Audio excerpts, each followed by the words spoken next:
Welcome to Sleepbound Nights and to tonight's episode of The Toastmaker.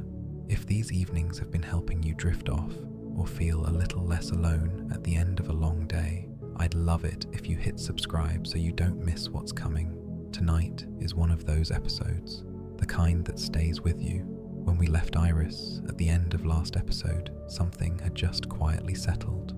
The Christmas fair was done, 48 scones, all gone. There was something in that, wasn't there?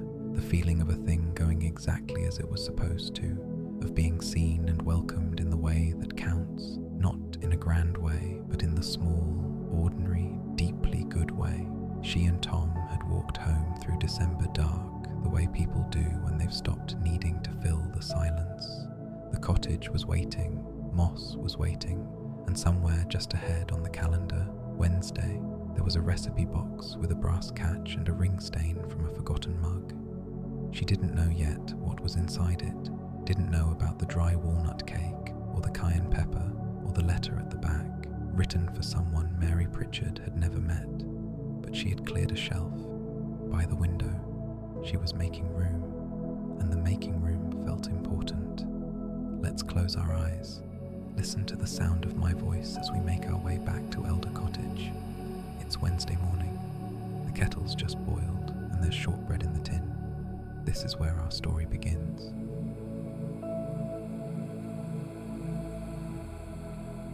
The recipe box. Iris cleared a shelf on Wednesday morning. Not the shelf Tom had levelled on Monday with his spirit level and a degree of concentration that bordered on surgical. That shelf was now precisely true, which Tom announced with the satisfaction of a man who'd solved a problem nobody else had noticed was a problem. The shelf she cleared was lower, near the window, between the brown Betty teapot and the cookbooks she'd brought from Reading and never opened. She moved the cookbooks to the sitting room, wiped the wood with a damp cloth, set the teapot slightly to the left. She was making room for something, and the making room felt important enough to do carefully. Tom had gone to the house on Back Lane at 8 to move another load. Clothes this time, the last of the things he'd been meaning to bring over since Friday. His wardrobe was half full now, his side of the bathroom shelf populated with products she hadn't known he used, eye drops of all things, and a moisturiser that he pretended was hand cream, because calling it moisturiser would apparently compromise something essential about his self-image. The blue door had been painted on Sunday. 2 coats in the rain, because Tom had promised, and Tom kept promises even when the weather actively objected. She'd gone with him, not to help, because Tom didn't need help with a paintbrush, but because watching him find the spot his father had missed felt like something she should witness.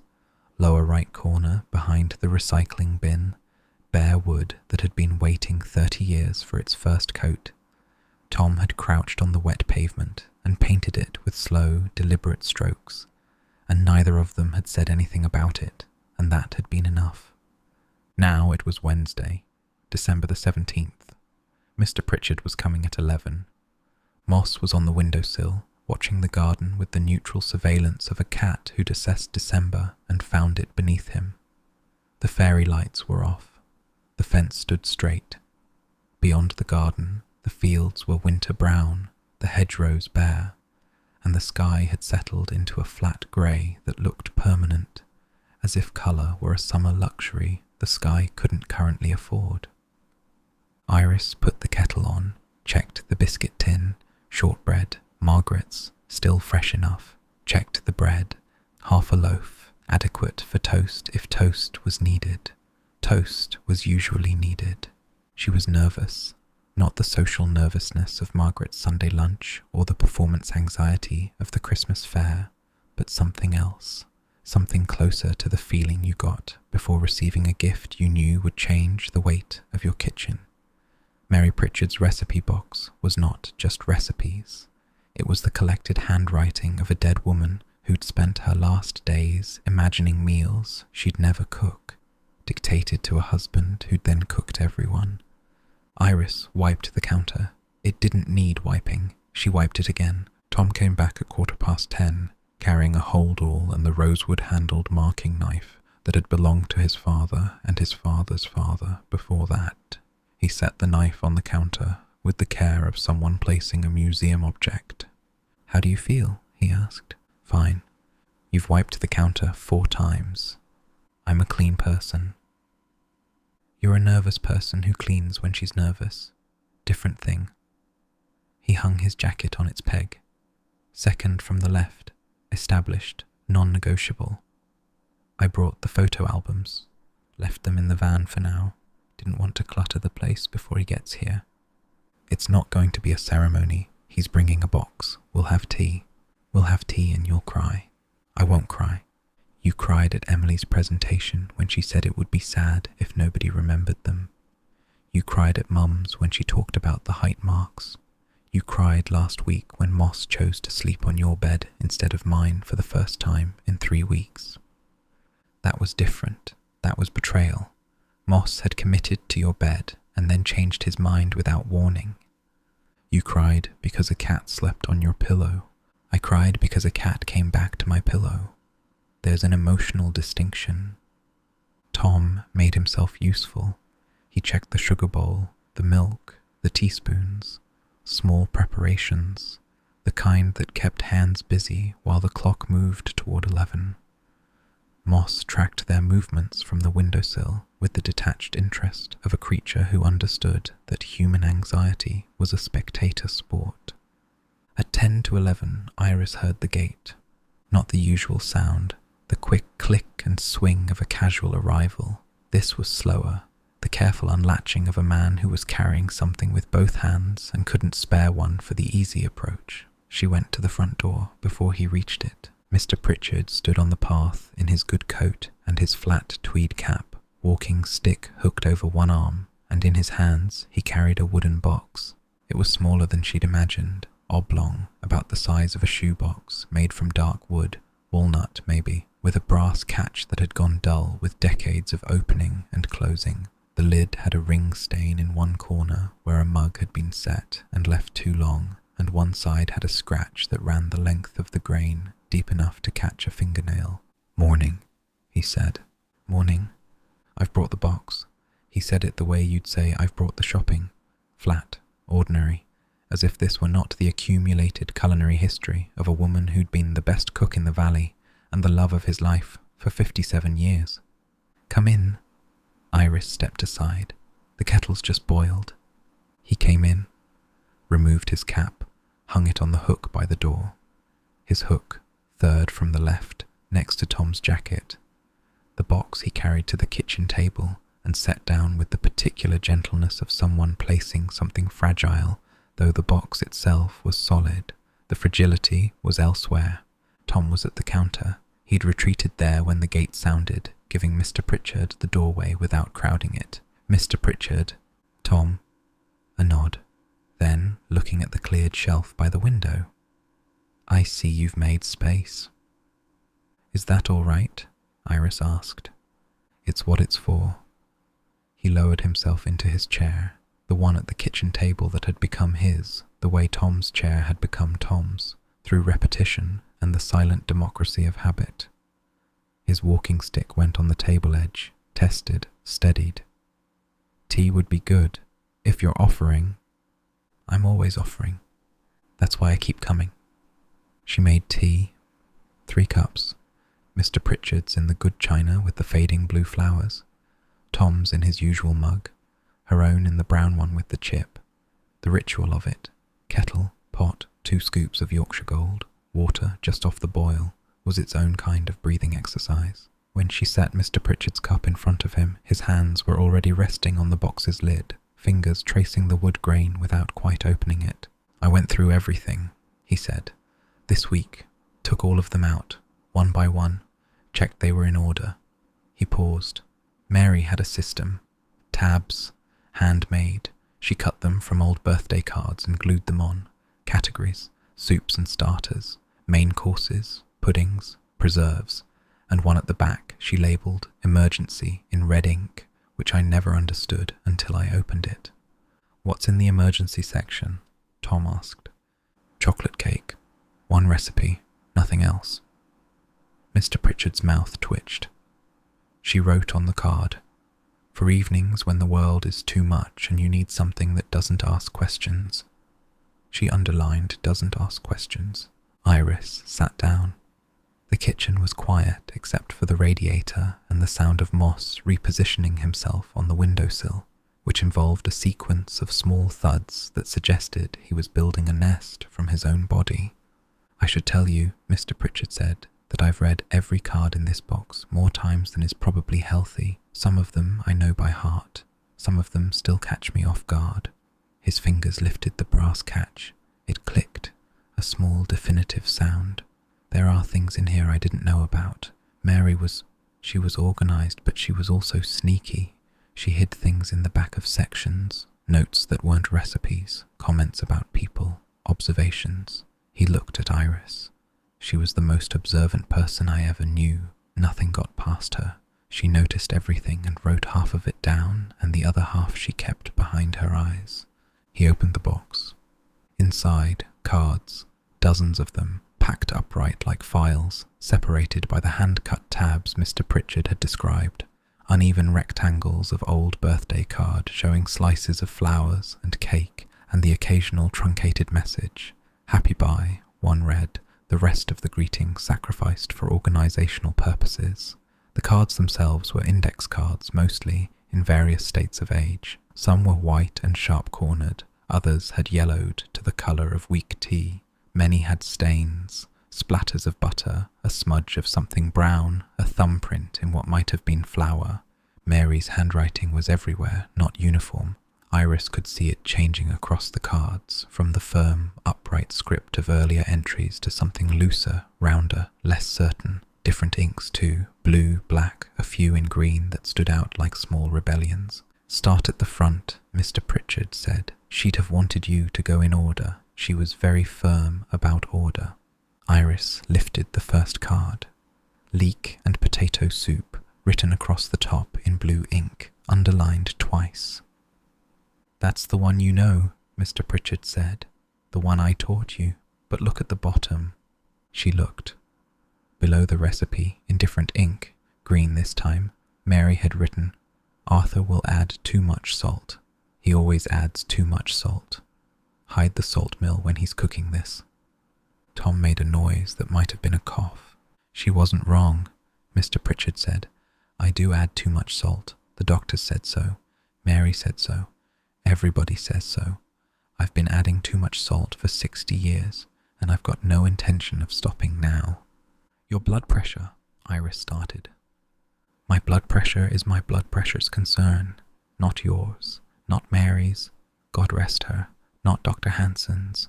Move on to the next card." The next card was shepherd's pie, straightforward recipe, but in the margin, a note. "Tom Avery's mother uses cayenne pepper in hers. Don't, it's showing off." "Margaret does use cayenne," Tom said. "She puts it in everything."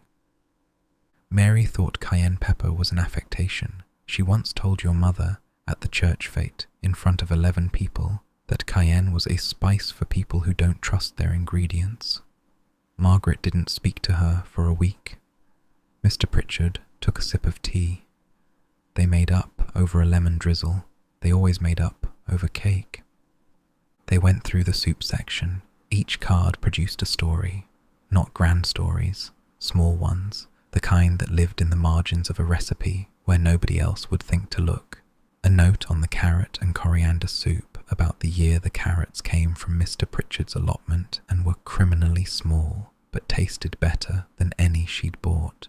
An annotation on the onion soup that said, "This is Harold Halloway's recipe, actually, but Eleanor doesn't know I have it, and I intend to keep it that way." "She stole Harold's recipe," Iris said. "She acquired it, through strategic conversation, at a barbecue in 1994. Mr. Pritchard's eyes had that brightness, the one that appeared when he was telling stories about Mary, and the telling was more joy than grief. Harold mentioned the secret was Gruyere, not cheddar, and Mary went home and wrote it down before the wine wore off. Eleanor never found out. Tom refilled the teacups. The kitchen had warmed, the way rooms did when people settled into them, when the conversation and the tea and the bodies all contributed to a temperature that had nothing to do with the radiator. Moss had migrated from the windowsill to the table's edge, where he sat with his front paws tucked under, watching the cards come out of the box with the focused attention of a cat who suspected someone had hidden treats among the index cards. Main courses. The cards were denser here, longer recipes, more annotations, more stains. Mary's handwriting covered every available space, climbing into margins, squeezing between lines, occasionally continuing on the back of the card with an arrow and the instruction, turn over. I know there's more room on another card, but this is one recipe and it stays on one card, Arthur. She was arguing with you on the cards? Iris asked. She was arguing with me everywhere, the cards, the shopping lists, the bathroom mirror. Once, she wrote, "Pick up your towels in lipstick." He lifted a card from the main courses section and held it up. This one. Arthur's birthday cake. That's not a main course, Tom said. She filed it under main courses because she said my birthday cake was the main event of my birthday and the dinner was just the warm-up act. Mr. Pritchard didn't look at either of them. He looked at the card. She made this every year for 41 years. Same recipe, same icing, same candles. She bought birthday candles in bulk in 1985 and we were still going through them when He stopped, took a breath. The kind of breath that was doing work, holding something back. She wrote at the top, "He says he doesn't want a fuss. Make the cake anyway. He'll pretend to be surprised. He's not, but he likes pretending." Iris's vision blurred. She blinked it clear. "Last birthday cake she made me was my 79th, Mr. Pritchard said. 3 years before she died. She was already forgetting things by then. Couldn't find her glasses. Put sugar in the salt pot and salt in the sugar bowl, and we didn't notice until Sunday lunch." His voice was steady. He was holding it steady, the way you'd hold a cup that was too full, every word measured to avoid spilling. But she made the cake. Didn't forget that. Didn't forget any of the recipes. The cooking was the last thing to go. Nobody spoke for a moment. The radiator ticked. Moss groomed his shoulder with the methodical attention of a cat who'd decided the silence was his to fill. "Puddings," Mr. Pritchard said, moving on with the abruptness of a man who knew his limits and had just reached one. He pulled the next tab. "Mary's strongest section. She'd have fought you on that. She'd say the soups were her best, but the puddings were where she really..." He fanned the cards with his thumb. "There are 14 pudding recipes. I've eaten every one, some of them more times than I can count." He handed Iris a card. "Walnut cake." "Ah," Tom said. "Ah, indeed." Mr. Pritchard sat back. "Read the notes." Iris read. The recipe was standard. Butter, sugar, eggs, walnuts, flour. But the bottom of the card was covered in additions, each in a different ink, each dated. 1998. Everyone says it's dry. Next time, more butter. 2001. Added more butter. Still dry. Next time, more butter and an extra egg. 2004. Extra egg helped. Margaret said it was improved, which from Margaret means it was still dry, but she doesn't want to fight. More butter next time. 2009. I've been writing more butter next time for 11 years. The cake is dry. It has always been dry. I don't care. Arthur likes it, and Arthur's opinion is the only one that matters. Arthur's opinion is that it's perfect. Arthur is lying, but he's lying with love, so I'll allow it. Tom was laughing, actually laughing, the kind that shook his shoulders and made him grip the counter. Iris was laughing too, but the laugh was wet, threaded through with something that wasn't quite grief and wasn't quite joy, but occupied the space between them like weather. "It was dry," Mr. Pritchard said. "Driest cake in the county. You could sand furniture with it. But she made it every year because I told her I liked it, and I told her I liked it because the look on her face when I said so was worth a lifetime of dry cake." He reached for another biscuit. "I miss the dry cake." He said it simply. 3 words, not reaching for anything. And Iris understood, in the way you understood things that didn't need explaining, that this, the missing of a dry cake, was what love looked like when you stripped away everything else. Not grand gestures or declarations. A man who missed a walnut cake that was objectively terrible because the woman who made it had been the centre of his world. The next card was the gooseberry fool, then a rice pudding with a note about how the skin on top was the best part and anyone who disagrees is a coward. Then a treacle tart that had been in direct competition with Margaret Avery's treacle tart since 1992 and winning. Then a bread and butter pudding with the instruction, use the good bread, not the cheap sliced. If you're going to make bread and butter pudding with cheap sliced bread, you might as well not bother getting out of bed. She had opinions about bread, Tom said. She had opinions about everything. Bread, politics, the appropriate length of church sermons, whether the postman was reliable, which birds were welcome in the garden and which were trespassing. Mr. Pritchard ate his biscuit. She once sent a letter to the council about a pothole on Millfield Road. 4 pages, handwritten, referenced the Highways Act of 1980. The pothole was fixed within a week. They reached the preserves section. Here was the famous marmalade recipe, the one Iris knew, the one Mr. Pritchard had taught her, the one that had started everything. But seeing it in Mary's handwriting was different. The proportions were there, 3 parts orange, 1 part lemon, 1 part grapefruit, but around them, like ivy around a fence post, were decades of annotations.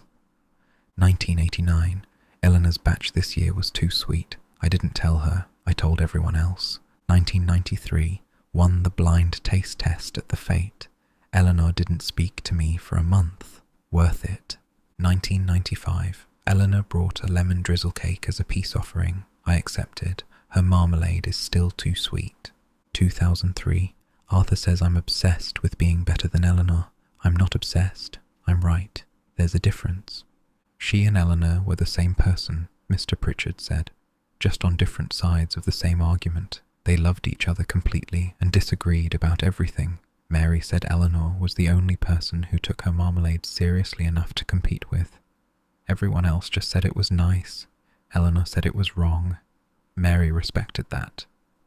Mrs. Halloway told me the same thing, Iris said, from her side. They probably planned it, coordinated their rivalry. Wouldn't surprise me at all. He turned back to the box. Now, there's something in here I didn't know about until this week. His hand went to the back of the preserves section and drew out a card that had been tucked behind the others, face down. He turned it over. Cheese scones. The famous scone recipe, Tom said. The one she hid from Margaret. Mr. Pritchard placed it on the table between them. Read what she wrote. The recipe was detailed. Flour, baking powder, butter, strong cheddar, none of that mild rubbish. Mustard powder, 1/4 teaspoon, no more. This is a scone, not a science experiment. Cayenne pepper. Cayenne pepper, Tom said. She used cayenne pepper. After telling Margaret it was an affectation, she used cayenne pepper in her scones and told my mother off for using it in shepherd's pie. She did. Mr. Pritchard was trying not to smile. The effort was visible, a man fighting his own face. She was a hypocrite about cayenne pepper, a magnificent, unapologetic hypocrite.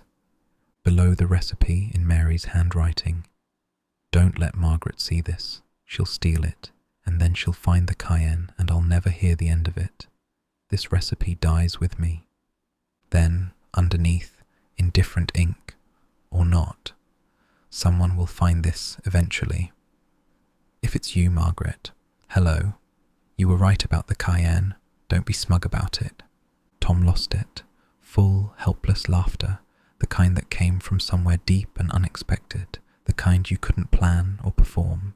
He braced himself against the counter and laughed until his eyes streamed, and Iris was laughing too, and even Mr. Pritchard, who rarely laughed out loud, who kept his amusement in the twitch of his moustache and the brightness of his eyes, let out a sound that was unmistakably, irreducibly a laugh. Margaret can never see this card, Tom said, wiping his eyes. Margaret absolutely must see this card, Mr. Pritchard corrected.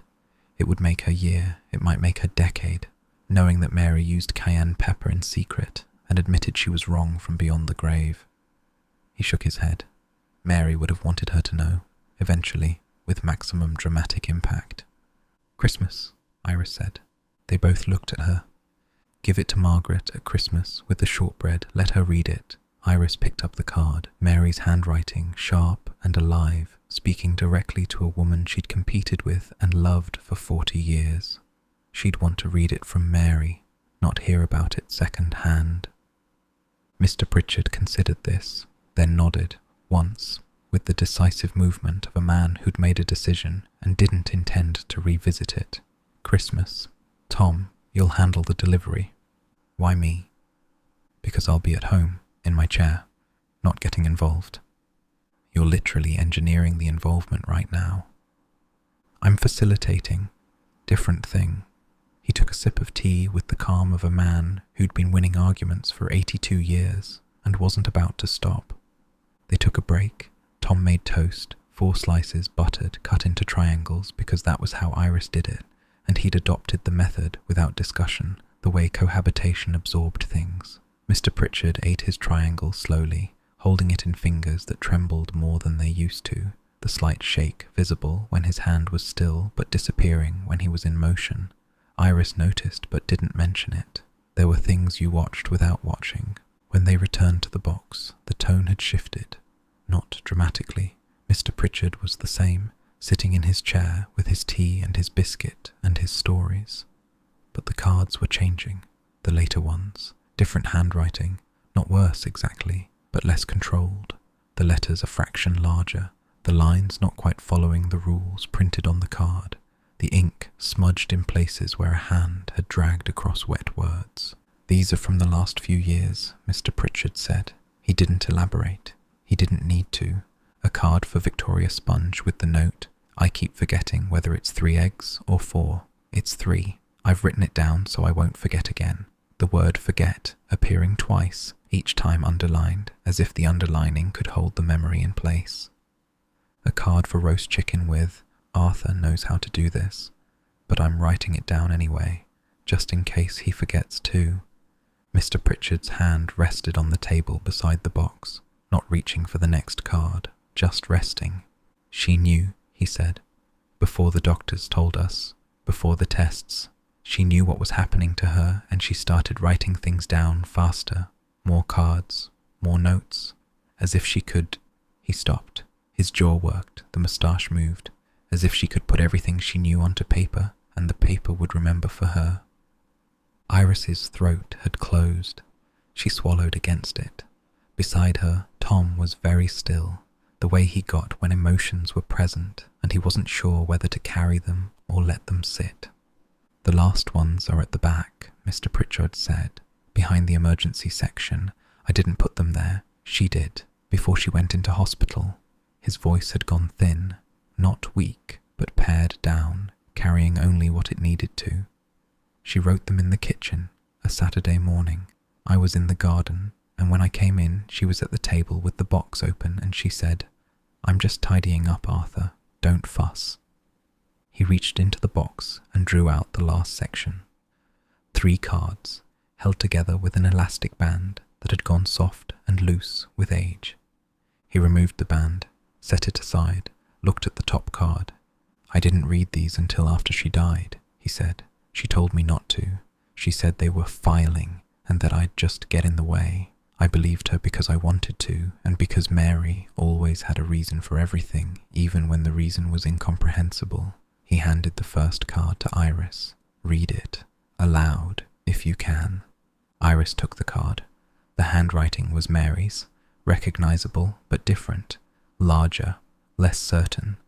The pen pressed harder in some places, as if concentration was being applied to each letter individually. Sunday morning pancakes, the card read across the top. Below it, the recipe, simple, flour, eggs, milk, a pinch of salt, butter for the pan. Nothing complicated, nothing that required skill or special ingredients or 30 years of perfecting, just pancakes. At the bottom, in the same large handwriting, make these for Arthur on Sunday mornings.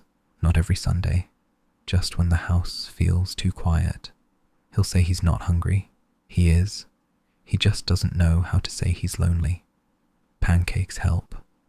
Iris couldn't read it aloud. She tried. She got to. He'll say he's not hungry, and her voice broke, not dramatically, but completely, the way a thread breaks, quietly, without warning, and then it's in two pieces, and there's no pretending it's whole. Tom took the card from her. He read the rest. His voice held, but barely, the words careful and slow, like stepping stones across water that was deeper than it looked. Mr. Pritchard sat in his chair. His hands were in his lap. His eyes were bright and full, and he was not crying, not exactly, but something was happening behind his face that was larger than crying, that included crying and exceeded it, the full weight of a man who'd been given instructions by his dead wife about pancakes and loneliness, and who had probably made those pancakes on quiet Sunday mornings and stood in his kitchen alone eating them because she'd told him to, and he'd always done what she told him, even now, even after. "The second card," he said.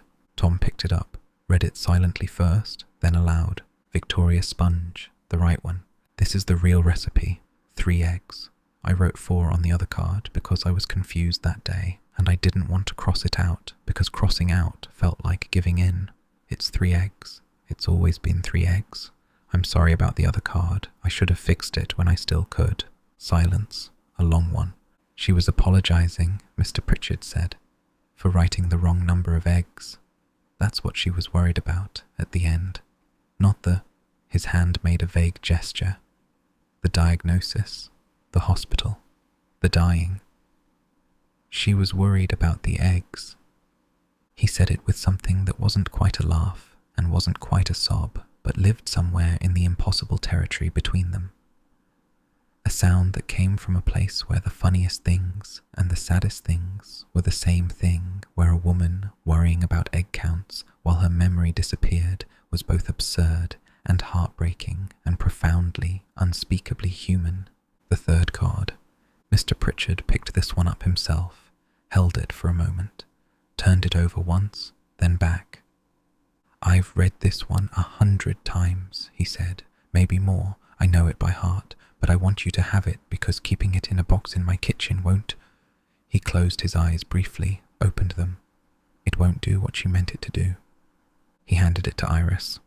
It wasn't a recipe, it was a note, written in the same large, pressed handwriting, but steadier than the pancake card, as if Mary had taken her time with this one, had sat at the kitchen table and thought about what to say, and then said it with the directness that everyone who'd known her remembered best. "To whoever gets this box, if you're reading this, Arthur has given away my recipes, which means either he's decided someone deserves them, or he's decided he can't stand looking at them anymore. Probably both. Arthur has complicated feelings about kitchen equipment. These are just recipes. Some are good, some are terrible. See, walnut cake, which I never fixed, and which Arthur ate for 40 years without complaint because he's a better man than he'll admit. They're stained and messy, and some of them contradict each other because I changed my mind over the years and didn't always go back to correct the old versions. Use them, stain them more, write your own notes in the margins, argue with my proportions. If you think the marmalade needs more lemon, add more lemon. Eleanor would disagree, but Eleanor disagreed with everything. And look after Arthur. He'll say he doesn't need looking after. He does. He needs someone to make tea for him and sit with him and not mind if he talks about me sometimes. He's going to talk about me. I'd be worried if he didn't. That's all. I'm not good at this. I'm good at scones and competitive about marmalade, and I once made a bread and butter pudding that made the vicar cry, and those are the things I want to be remembered for. Not this. Not the letter at the back of a recipe box. But I wanted to say it, to whoever you are. Thank you for cooking. Mary. The kitchen was quiet. Not the empty quiet of a room without people, but the full quiet of a room where 3 people were sitting with something too large for words, and the words that had been written on a card by a woman who'd known she was dying and had chosen to think about recipes and husbands and the people who would come after her and cook in kitchens she'd never see. Iris held the card. Her hands were shaking, just slightly, a tremor she couldn't stop and didn't try to. The tears were there, had been there since the pancakes, running silently down her face in 2 straight lines. the kind of crying that happened without permission or performance, the body's honest response to something the mind couldn't process fast enough.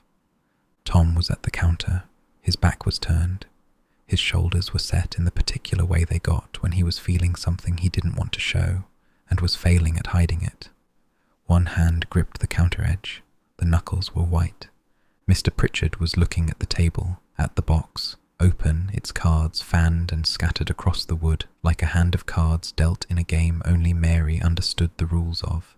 His eyes were dry, but his mouth, beneath the moustache, the one that belonged to another century, was pressed into a line that held everything in place through what appeared to be sheer force of will. "She wrote it on a Saturday," he said, "while I was in the garden. Came in and she had the box open and she said she was tidying and she'd written." His voice cracked just once, a hairline fracture there and repaired almost instantly. She'd written a letter to a stranger, just in case someone came along who needed a recipe box and a walnut cake and a reason to sit in a kitchen and cook for people. "I'm not a stranger," Iris said. Her voice came out rough, thick with the crying she hadn't wiped away yet. "No." Mr. Pritchard looked at her. "You're not. That's why the box is here." He placed both hands flat on the table, steady, deliberate, a man who'd decided something and was going to see it through. "Mary didn't know you, but she wrote that letter for you, for whoever showed up and made tea and opened the door when an old man knocked. She knew someone would. She always knew." He stood. It took longer than it used to. His hands on the chair arms, the controlled rise, the moment of balance where his weight transferred from sitting to standing and the walking stick caught him. But he stood, and he pushed the box gently across the table toward Iris. "There it is," he said. "Mary's recipes, yours now." Iris put her hand on the box. The wood was warm where his hands had rested on it. She could feel the scratch along the side, the brass catch still unlatched, the accumulated weight of cards and stains and annotations and the ghost of every meal that had ever been made from the instructions inside. "Thank you," she said. It wasn't enough. It would never be enough. But it was what she had. "Don't thank me. Cook from it. That's the thanks." He retrieved his stick from the table edge, settled his weight on it. Then, with the abruptness that was his way of ending emotional moments before they consumed him, and fixed the walnut cake. 40 years I ate that cake and it was dry every time. Someone in this village should make a walnut cake that isn't a geological event. Tom laughed, a wet, unsteady laugh, but a laugh. He turned from the counter and his face was doing something it didn't normally do in company. Open, unguarded, the composure set aside. "I'll walk you home." "You'll do nothing of the sort. It's a 5-minute walk, and my legs work fine."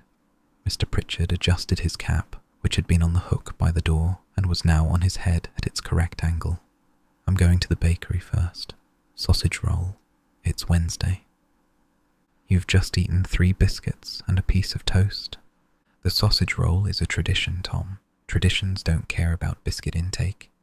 He moved toward the hallway with the measured pace of a man who knew his body's limits and worked within them without complaint. At the kitchen door, he paused, turned back. "The scone recipe," he said, "the one with the cayenne. Give it to Margaret at Christmas, not before. She needs to open it on the day, with an audience." "Why with an audience?" "Because Mary would have wanted witnesses." His eyes gleamed. 40 years she kept that secret. It deserves a proper reveal. He went to the front door. Iris followed. The hallway was dim, the coat hooks casting shadows, the milk churn by the door holding its single umbrella. Mr. Pritchard opened the door and the cold came in. December air, sharp and grey, carrying the faint smell of wood smoke from someone's chimney. He stepped outside, turned on the path, lifted his stick in the familiar salute, a small gesture repeated 100 times that never got smaller.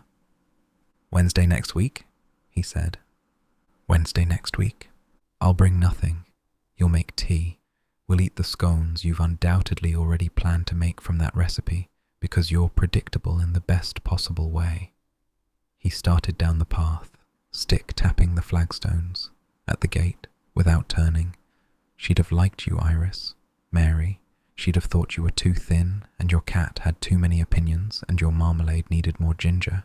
But she'd have liked you. He went through the gate, down the pavement, toward the bakery and his Wednesday sausage roll, and the walk home to a kitchen that was one recipe box lighter. Iris stood in the doorway until he turned the corner. Then she went inside and closed the door, and the cottage held her the way it always did, warmly, quietly, with the ticking radiator and the sleeping cat and the smell of toast that never quite left the walls. Tom was at the kitchen table. He'd gathered the cards while she was at the door and arranged them back in the box, following Mary's system, tabs aligned, sections in order, the 3 last cards placed carefully at the back behind the emergency section where Mary had put them. The box sat on the table between his hands, closed. The brass catch clicked shut. "Are you all right?" Iris asked. "No." He said it plainly, not dramatically, just the honest answer to an honest question. "That letter. He's going to talk about me. I'd be worried if he didn't. She wrote that knowing she was..." He rubbed his face with both hands. "How do you write that? How do you sit in your kitchen and write a letter to someone you'll never meet and tell them to look after your husband and not even be angry about it?" "I don't think she was angry. I'd be angry. I'd be furious. I'd write a very different letter." He lowered his hands. His eyes were red at the edges, the way they got when he'd been feeling things he hadn't planned to feel. "I'd write, 'This is unfair and I'm not ready and someone should fix this.'" "You'd write about the walnut cake." "What? If it were you, if you were writing that letter, you'd write about something ordinary and funny and real, because that's what matters at the end, not the big things, the walnut cake, the cayenne pepper, the eggs." She sat across from him. Mary wrote about eggs because eggs were what she had. The last thing she could control was whether someone got the sponge right after she was gone. Tom looked at the box, then at Iris, then at the box again. 3 eggs, he said. 3 eggs. Not 4. Never 4. Something in his face eased, not completely. The rawness was still there, the residue of an hour spent sitting in a kitchen while an 82-year-old man gave away the last physical evidence of his wife's daily life. But something had loosened the way a knot loosens when you stop pulling at it and just let it be. Iris stood, picked up the recipe box, carried it to the shelf she'd cleared that morning, the one by the window, between the brown Betty teapot and the space where the cookbooks had been. She set the box down, adjusted it once, then left it. It fit. Not perfectly. The shelf was slightly too deep for the box, and there was a gap at the back where dust would collect, and she'd have to clean it out every few weeks. But it fit in the way that mattered, which was visually, spatially, and in the harder-to-measure dimension of belonging. The recipe box looked right on the shelf. It looked like it had been waiting for this shelf, and the shelf had been waiting for it, and neither of them had known until now. She'd have liked that spot, Tom said, watching from the table. By the window. Mary liked windows. Mr. Pritchard told me once. She had her chair in their kitchen facing the window so she could watch the garden and give commentary, running commentary on the birds, the weather, what the neighbours were doing. She was the original village WhatsApp. Iris touched the lid of the box, the scratch, the ring stain, evidence of years of use, of being part of a kitchen, of sitting on a counter while someone cooked from the cards inside and spilled things and set down mugs and lived the kind of life that left marks on wood. "I'm going to make the gooseberry fool," she said, "when gooseberries come in, and the emergency chocolate cake, and the scones, obviously, and the walnut cake. The walnut cake is dry. I'm going to make it and it's going to be dry, and I'm going to serve it to Mr. Pritchard, and he's going to eat it and say it's perfect, and we're both going to know it's terrible, and that will be exactly right." Tom stood, crossed the kitchen, put his arms around her from behind, his chin on her shoulder, both of them looking at the recipe box on its shelf by the window. The garden was grey beyond the glass. The fairy lights wouldn't come on for hours yet. Moss was asleep on the windowsill, oblivious to emotion, committed to rest. 3 eggs, Tom murmured. 3 eggs, and cayenne pepper in everything. Secretly, always secretly, the kitchen held them. The box held its cards. The cards held Mary's handwriting and Mary's humour and Mary's fierce, competitive, generous, opinionated, scone-hoarding, cayenne-hiding love, set down in ink on index cards over 40 years because she'd understood something that most people didn't, that recipes were just instructions for being together, for sitting in a kitchen, for feeding someone you cared about and watching them eat and knowing that the eating was its own kind of conversation. Outside, the December day went about its business. Someone's car on the lane, the church clock marking noon, with the unhurried certainty of bells that had been doing this since before anyone currently alive was born. The village moving through its Wednesday, post office, bakery, allotments, the ordinary architecture of a day that was the same as the one before and the one that would come after, except that this one had a recipe box in it, and the recipe box had changed the weight of a kitchen, and the kitchen was a little warmer now, or a little fuller, or a little more like the kind of place where a woman called Mary might have sat by the window and watched the birds and told you your cake was dry and meant every word of it and loved you anyway. Iris made more tea, because that's what you did. When the feelings were too big for words and too present for silence, you filled the kettle and set it to boil and reached for the teapot and the tin of Yorkshire Gold, and you made tea. 2 scoops, water just off the boil, poured into cups and carried to the table where someone was waiting. Tom took his cup.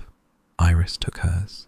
They sat at the kitchen table with Mary's recipe box on the shelf behind them, and moss purring on the windowsill, and the taste of toast still faintly in the air, and they drank their tea, and they didn't say anything because they had said enough, and the quiet that followed was not empty, but full of recipes and letters and the memory of an old man lifting his walking stick on a garden path in December, heading to the bakery for his Wednesday sausage roll, lighter by 1 wooden box and heavier by nothing at all.